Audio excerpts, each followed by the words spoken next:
ഈ എന്നെ video call ചെയ്യുന്ന സമയത്ത് തന്നെ ഈ പെണ്ണ് ബാക്കിലുണ്ടാവും. എന്നിട്ട് ഇവര് രണ്ടാളും കൂടിയിട്ട് എന്നെ ഇങ്ങനെ എന്താ പറയാ, എന്തായാലും പറയണ്ടെന്ന് എനിക്ക് അറിയുന്നില്ല. അങ്ങനെ വീഡിയോ കോൾ ചെയ്തിട്ട് ഇവർ രണ്ടാളും അവിടുന്ന് ഫുള്ള് ഡാൻസ് കളി, ചട്ടിച്ചോറ് തിന്നാൻ പോക്ക്.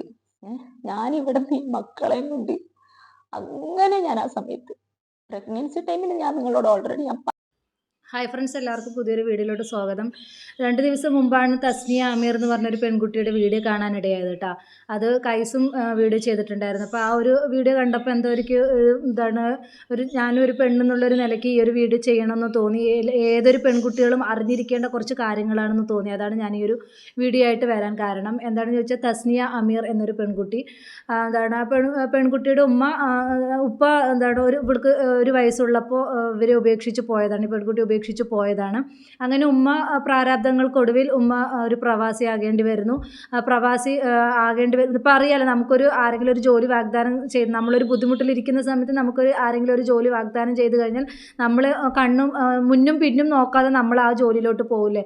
അങ്ങനെ തസ്നിയയുടെ ഉമ്മ ഗൾഫിലോട്ട് പോകുന്നു.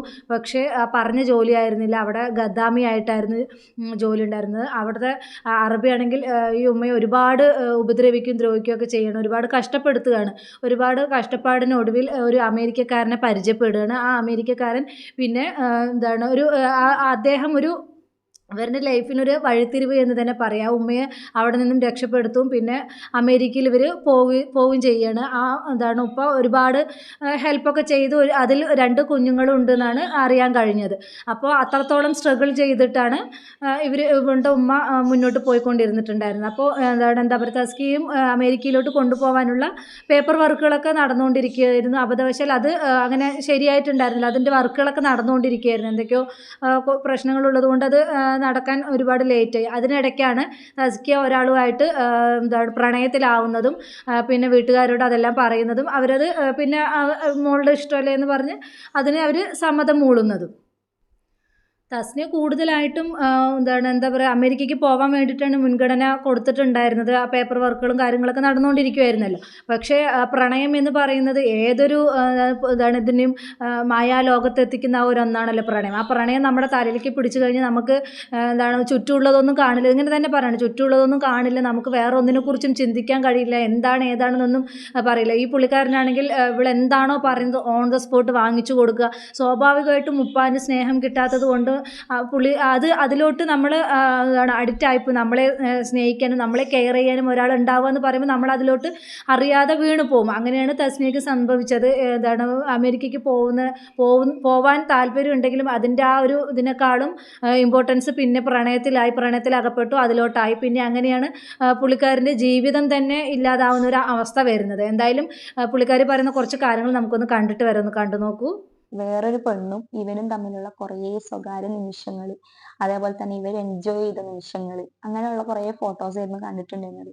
ആ ഫോട്ടോസും വീഡിയോസും എല്ലാം എൻ്റെ കയ്യിലുണ്ട് തെളിവായിട്ട്. പക്ഷെ ഞാൻ വീഡിയോയിൽ അത് ആഡ് ചെയ്യാത്ത എന്താണെന്ന് വെച്ചിട്ടുണ്ടെങ്കിൽ ആ പെണ്ണിന്റെ നിക്കാഹ് കഴിഞ്ഞതാണ്. നിക്കാഹ് കഴിഞ്ഞിട്ട് കൂട്ടിക്കൊണ്ടാൻ വേണ്ടി നിൽക്കുന്നതാണ് ചെക്കൻ. അതുകൊണ്ടാണ് ഞാൻ ഈ വീഡിയോയിൽ ആഡ് ചെയ്യാത്തത്. ആ പെണ്ണിന്റെ ഫോട്ടോസും ഹസ്ബൻഡിന്റെ ഫോട്ടോസും ഒന്നും ഞാൻ ഈ വീഡിയോയിൽ ആഡ് ചെയ്യാത്തത്.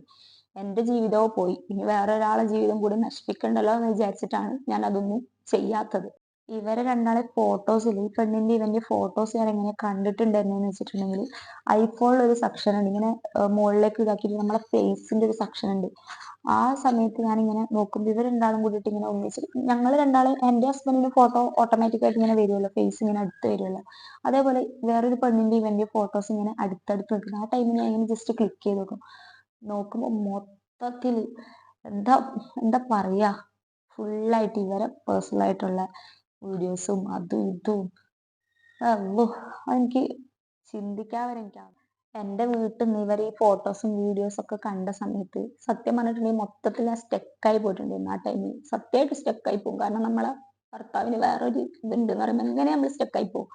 ആ സമയത്ത് ഞാൻ വിചാരിച്ചിട്ടുണ്ടായിരുന്നത് ഇനി ഇതിപ്പോ പണ്ടത്തെ ഫോട്ടോ അങ്ങനെ ആയിരിക്കും. എന്തൊരു അവസ്ഥയാണല്ലേ ആ 3 മക്കളെയും കൊണ്ട് കഷ്ടപ്പെടുമ്പോൾ പോലും അവൻ മറ്റൊരു പെണ്ണുമായിട്ടുള്ള അവള് കൂടെയുണ്ട് അവളുമായിട്ടുള്ള ഓരോരോ വീഡിയോസുകളും ഓരോരോ ഇതാണെന്നാണ് പറയുന്നത്. എന്തൊരു അവസ്ഥയാണ് ഒരു പെണ്ണ് അവൻ്റെ രക്തത്തിൽ പിറന്ന ആ 3 മക്കളെ വളർത്താനല്ലേ അവൾ ഇത്രയും കഷ്ടപ്പെടുന്നത്. അതുപോലും വകവയ്ക്കാതെ അവൻ വേറൊരു പെണ്ണുമായിട്ട് ബന്ധം സ്ഥാപിക്കുക. എന്താ പറയുക, വല്ലാത്തൊരു ദുർവിധി തന്നെയാണ്. ആർക്കും ഇങ്ങനൊരു ഇത് വരാതിരിക്കട്ടെ. അതും പ്രണയിച്ച് വിവാഹം കഴിച്ചത്, എൻ്റെ ഭാര്യ എൻ്റെ മക്കൾക്ക് വേണ്ടി കഷ്ടപ്പെടുന്നു. പുള്ളിക്കാരി വീഡിയോസുകളും കാര്യങ്ങളൊക്കെ അവനക്ക് അയച്ചു കൊടുക്കും അത്ര. അപ്പോൾ ബന്ധുക്കാർ പറയും അവനെ വേദനിപ്പിക്കാൻ വേണ്ടി, അവനെ വിഷമിപ്പിക്കാൻ വേണ്ടി വീഡിയോ കൊടുത്ത് അവനെ സമാധാനം കെടുത്തണമെന്നൊക്കെ പറയത്ര. പക്ഷെ പുള്ളിക്കാരി ഒറ്റയ്ക്കല്ലേ ഈ 3 മക്കളെയും കൊണ്ട്. ആ ഒരു സ്റ്റേജ് എന്ന് പറയുന്നത് നമ്മൾക്ക് ഭയങ്കര ഡിപ്രഷൻ സ്റ്റേജ് തന്നെയാണ്. ഒറ്റയ്ക്ക് ഈ 3 മക്കളെ, അതും ചെറിയ ചെറിയ 3 മക്കൾ, മൂത്ത മോൻ പാലുകുടി പോലും നിർത്തിയിട്ടില്ല. അപ്പോൾ രണ്ടാമത്തെ ട്വിൻസാണ്. ആ മക്കളെയും ഈ കുഞ്ഞിനെയും, അതും ഈ മക്കൾ കരയുമ്പോൾ ആ മൂത്ത മോനും കരയും. മൂന്നാളും കൂടി നോക്കേണ്ട അവസ്ഥ, അതുപോലെ വീട്ടിലത്തെ കാര്യങ്ങളും എല്ലാം കൂടി ആകുമ്പോൾ നമ്മുടെ മൈൻഡ് തന്നെ വിട്ടുപോകുന്ന ഒരു അവസ്ഥയായിരിക്കും. നമുക്ക് പിടിച്ചാൽ കിട്ടില്ല. അതിനിടയിലാണ് ഇങ്ങനെയുള്ള കാര്യങ്ങളൊക്കെ ഈ പുള്ളിക്കാരി അറിയുന്നത്. അവൾ തന്നെ പറയുന്നുണ്ട് മയക്കുമരുന്നോ മദ്യപാനം ഇതൊക്കെ നമുക്ക് എങ്ങനെയെങ്കിലും സഹിക്കാം, നമുക്കത് ക്ഷമിക്കാം. പക്ഷേ മറ്റൊരു പെണ്ണുമായിട്ടുള്ളൊരു ബന്ധം സത്യമാണ്. മറ്റൊരു പെണ്ണുമായിട്ടുള്ള ബന്ധം അത് ഒരിക്കലും ഒരു പെണ്ണിനും അക്സെപ്റ്റ് ചെയ്യാൻ പറ്റില്ല. അത് ഭയങ്കര വേദനാജനകം തന്നെയാണ്. അപ്പോൾ ഇത്രയും മക്കളെ വെച്ച് ഇവിടെ കഷ്ടപ്പെടുമ്പോഴും അവൻ സുഖിച്ച് ആ ഒരു ഇത് കാണുന്ന സമയത്ത് ഒരുപാട് സങ്കടം തോന്നുന്നുണ്ട്. ഒരു പെൺകുട്ടികൾക്കും ഇങ്ങനെയുള്ളൊരു ദുർവിധി വരല്ലേ എന്നാണ് ഞാൻ ആഗ്രഹിക്കുന്നത്. അപ്പോൾ ആ മോളുടെ സങ്കടം കണ്ടപ്പോൾ, ആ കണ്ണുനീര് കണ്ടപ്പോൾ ഒരുപാട് വിഷമം തോന്നി. ഈ ഒരു ചെറുപ്രായത്തിൽ തന്നെ എത്രമാത്രം സ്ട്രഗിൾ ചെയ്തിട്ടാണ് അവൾ ഇതായി വരുന്നതിൽ. പിന്നെ ഡിപ്രഷൻ സ്റ്റേജ് ഒക്കെ ആയിട്ടുണ്ടായിരുന്നു. ആ ഒരു രീതിയിലുള്ള വീഡിയോസുകളാണ് ഇൻസ്റ്റാഗ്രാമിലൊക്കെ പോസ്റ്റ് ചെയ്തതെന്ന് പറഞ്ഞിട്ടുണ്ടായിരുന്നു. അതൊക്കെ കണ്ടപ്പോൾ ഒരുപാട് വിഷമം തോന്നി. അതുപോലും മനസ്സിലാക്കാതെ എങ്ങനെയും പെരുമാറുന്ന ആളുകൾ നമുക്ക് ചുറ്റുമുണ്ടല്ലോ എന്ന് ഓർക്കുമ്പോൾ ഇത്രയും ചെറിയ പ്രായത്തിൽ ഇവനക്ക് വേണ്ടിയിട്ട്, ഇവൻ്റെ മക്കൾക്ക് വേണ്ടിയിട്ടാണ് അവൾ ജീവിതം ഇതാക്കുന്നത്. ആ മക്കൾക്ക് വേണ്ടിയിട്ടാണ് അവൾ ജീവിക്കുന്നത്. അതുപോലും കണക്കിലെടുക്കാതെ ഇവൻ മറ്റൊരു പെണ്ണുമായിട്ട് ഇതാവുമ്പോഴുള്ള അവസ്ഥ ചിന്തിക്കാനും പോലും പറ്റില്ല. എന്തായാലും അവൾ പറയുന്ന കുറച്ച് കാര്യങ്ങൾ കൂടെ നമുക്കൊന്ന് കണ്ടിട്ട് വരെ ഒന്ന് കണ്ടു നോക്കൂ. ഞാൻ വാങ്ങലുള്ളൂ. എന്നിട്ട് ആ അയച്ചിരുന്ന പൈസ വരെ ഞാൻ ഇവനക്ക് അങ്ങോട്ട് അയച്ചു കൊടുക്കും. അതിനുശേഷം ഫസ്റ്റ് ടൈം ഞാൻ മഹർ വെച്ചപ്പോൾ എനിക്ക് ഉമ്മിച്ച് മഹർ എടുത്ത് തന്നിട്ടുണ്ടായിരുന്നു. അപ്പൊ ഇവന്റെ അവസ്ഥ കണ്ടിട്ട് ഇവൻ കരയൊക്കെ ചെയ്യാൻ സമയത്ത് ഇവന്റെ അവസ്ഥ കണ്ടിട്ട് വീട്ടിൽ അടി ഉണ്ടാക്കിയിട്ട് ഞാൻ പിന്നെ ആ മഹർ കൊണ്ടുപോയിട്ട് പണയം വെച്ചിട്ട് പിന്നെ അയച്ചു കൊടുത്ത്. ആ സമയത്ത് ഞാൻ ഉമ്മച്ചിനോട് എന്താ പറയുന്നറിയോ, ഉമ്മച്ചി ഓ പട്ടിണിയാണ് ഓനക്ക് പണിയില്ലാത്തോണ്ടല്ലേ ഉമ്മച്ചി ചോദിക്കുന്നത്, അങ്ങനെ പറഞ്ഞിട്ട് മഹർ വരെ പണയം വെച്ചിട്ട് പിന്നെയും ഉമ്മച്ചി എടുത്തെടുത്തുന്ന് തന്നെ പിന്നെയും പണയം വെച്ചിട്ട് പൈസ അയച്ചു കൊടുത്ത്. എന്നിട്ട് ഇവർ രണ്ടാളും കൂടിയിട്ട് അവിടുന്ന് ഫുള്ള് എന്താ പറയാ റൂം എടുത്ത് നിക്കല്. അങ്ങനെ ഒരു മനുഷ്യനോട് ചെയ്യാൻ തോന്നുന്നത്. അങ്ങനെ ആക്കി തന്നെ അങ്ങനത്തെ ഇതില് ആ സമയത്ത് അതേപോലെ പിന്നെയാണ് അറിയുന്നത്, ഈ എന്നെ വീഡിയോ കോൾ ചെയ്യുന്ന സമയത്ത് തന്നെ ഈ പെണ്ണ് ബാക്കിലുണ്ടാവും. എന്നിട്ട് ഇവര് രണ്ടാളും കൂടിയിട്ട് എന്നെ ഇങ്ങനെ എന്താ പറയാ, എന്തായാലും പറയണ്ടെന്ന് എനിക്ക് അറിയുന്നില്ല. അങ്ങനെ വീഡിയോ കോൾ ചെയ്തിട്ട് ഇവർ രണ്ടാളും അവിടുന്ന് ഫുള്ള് ഡാൻസ് കളി, ചട്ടിച്ചോറ് തിന്നാൻ പോക്ക്.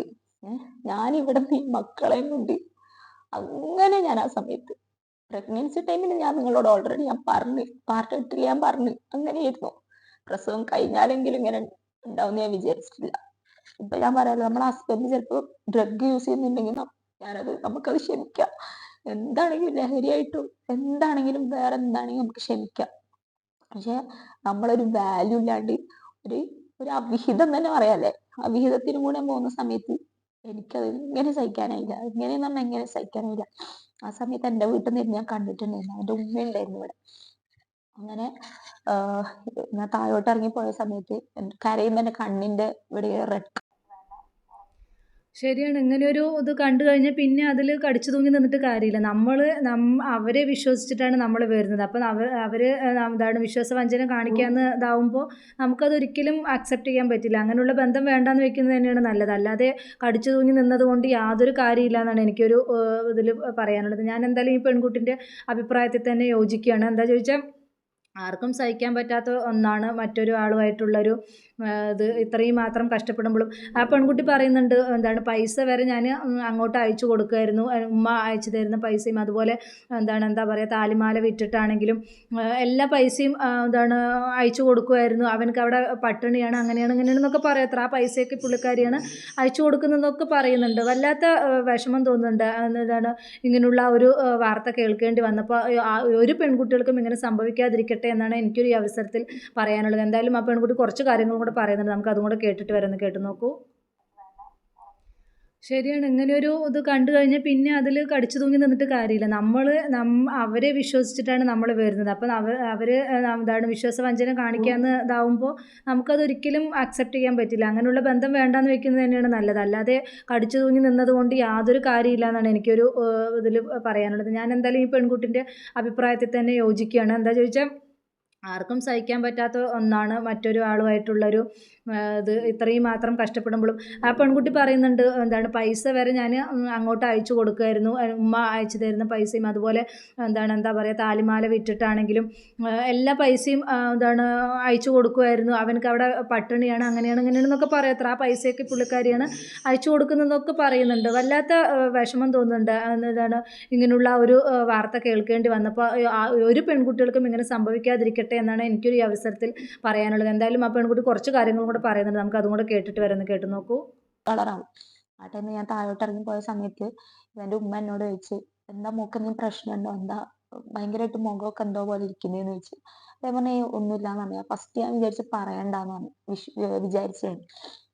അങ്ങനെ ഞാൻ ഉമ്മ ഇങ്ങനെ ചോദിച്ചുകൊണ്ടിരുന്ന സമയത്ത് ഞാൻ പറഞ്ഞു ഇങ്ങനെ ഈ ഫോട്ടോസും വീഡിയോസും ഒക്കെ കാണിച്ചു കൊടുത്തിട്ട് ഞാൻ പറഞ്ഞു. അപ്പൊ എന്നോട് അന്ന് മോള് ഇത് ആരോട് പറയരുത്, എന്താ വെച്ചാൽ ആണുങ്ങളാകുമ്പോൾ കുറച്ചൊക്കെ അങ്ങനെ പറ്റിപ്പോവും, നമുക്ക് ക്ഷമിക്കാം, നമ്മള് പെൺപിള്ളേരെല്ലാം അങ്ങനെ കുറച്ച് ക്ഷമിക്കും, മോൾ ആരോട് പറയരുത് എന്നൊക്കെ എന്നോട് പറഞ്ഞു. അപ്പൊ ഞാൻ പറഞ്ഞു ഓക്കെ ഞാൻ ആരോടും പറയില്ല എന്ന് പറഞ്ഞു.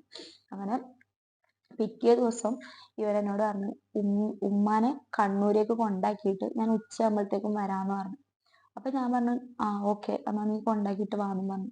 ആ സമയത്ത് എന്റെ മനസ്സിൽ ഞാൻ ഉറപ്പിച്ചിട്ടുണ്ടായിരുന്നു. കാരണം എന്താണെന്ന് വെച്ചാല് എങ്ങനെ ഇനിയിപ്പോ അത് മുന്നോട്ട് പോയിട്ട് ഒരു അർത്ഥം അതിലില്ല. അതുകൊണ്ട് ഞാൻ ഉറപ്പിച്ചിട്ടുണ്ടായിരുന്നു ഇനിയിപ്പം എന്തായാലും ഡിവോഴ്സ് ആക്കണം. പക്ഷെ ആ സമയത്തൊന്നും ഞാൻ വീട്ടിൽ നിന്ന് ഒരാളോടും പറഞ്ഞിട്ടില്ല, അവനോടും ഞാൻ പറഞ്ഞിട്ടില്ല, ഒന്നും പറഞ്ഞിട്ടില്ല.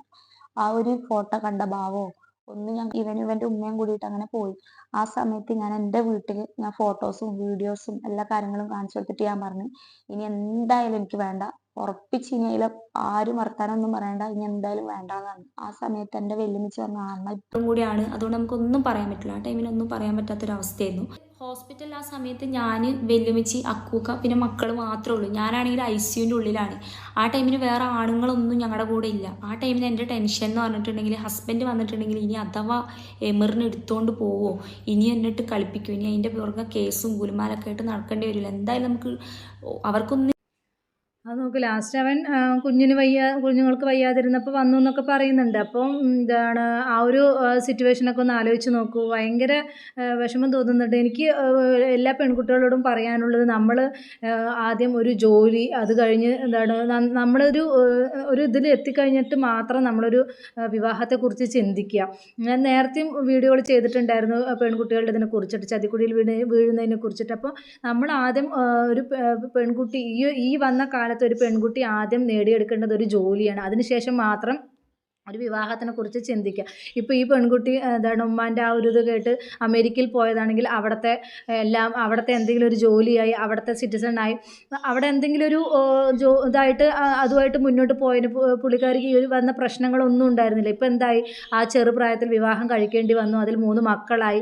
അതിന്ന് അവൾ വഞ്ചിക്കപ്പെടുകയാണ് ചെയ്യുന്നത്. അപ്പോൾ ഈ ഒരു വഞ്ചന ആർക്കും വരാതിരിക്കട്ടെ എന്നാണ് ഈ ഒരു അവസരത്തിൽ എനിക്ക് പറയാനുള്ളത്. ഈ പെൺകുട്ടിയുടെ അവസ്ഥ ആർക്കും വരാതിരിക്കട്ടെ. നമ്മൾ പ്രണയം അത് ഇതെന്നൊക്കെ പറഞ്ഞ് പലരും നമ്മുടെ പുറകെ നടക്കുമ്പോൾ നമ്മൾ ആ ചതിക്കുഴിയിൽ വീഴാതെ നമ്മളായിട്ട് നിന്ന് എന്തെങ്കിലും ഒരു ഇതിൽ സ്റ്റേണായിട്ട് നിൽക്കാൻ ശ്രമിക്കുക. അല്ലാതെ ഒരു ചതിക്കുഴിയിലും പോയി പെടാതിരിക്കുക. ആദ്യം ഒരു ജോലി പഠിച്ച് നല്ലൊരു ജോലി നേടാൻ നോക്കുക എന്നാണ് ഈ ഒരു അവസരത്തിൽ ഒരു സ്ത്രീ എന്ന നിലയ്ക്ക് എനിക്ക് പറയാനുള്ളത്. ഓരോ പെൺകുട്ടികളോടും എനിക്ക് പറയാനുള്ളത് ആരും ചതിക്കുഴിയിൽ വീഴാതിരിക്കുക. പിന്നെ ഇങ്ങനെ എല്ലാം കഴിഞ്ഞിപ്പോൾ എന്തായി, ആ 3 മക്കളെ വളർത്തേണ്ട അവസ്ഥ. ഇനി ആ മക്കൾ വളരാതെ അവൾക്കൊരു ജോലിക്ക് പോകാൻ പോലും പറ്റാത്തൊരു സിറ്റുവേഷനാണ്. അപ്പോൾ ആ മക്കളെ വളർത്തി വലുതാക്കണം അല്ലേ. അപ്പോൾ മറ്റുള്ളവരുടെ ആശ്രയത്തോടു കൂടി ഇനി ഇനിയിപ്പോൾ ആ മക്കളെ വളർത്താൻ പറ്റുള്ളൂ. അവർ എന്താണ് അല്ലെങ്കിൽ ഉമ്മാൻ്റെ ഹെൽപ്പ് ഉണ്ടെങ്കിലൊക്കെയാണ് അവൾക്ക് ഇനി എന്താണ് മക്കളെ വളർത്താൻ പറ്റുള്ളൂ. അപ്പോൾ ഈ ഒരു ഗതി ആർക്കും വരാതിരിക്കട്ടെ എന്ന് തന്നെ ആത്മാർത്ഥമായിട്ട് പ്രാർത്ഥിച്ചുകൊണ്ട് ഞാൻ എൻ്റെ വീഡിയോ വൈൻഡപ്പ് ചെയ്യുന്നു. പുതിയൊരു വീഡിയോയുമായി നമുക്ക് വീണ്ടും കാണാം.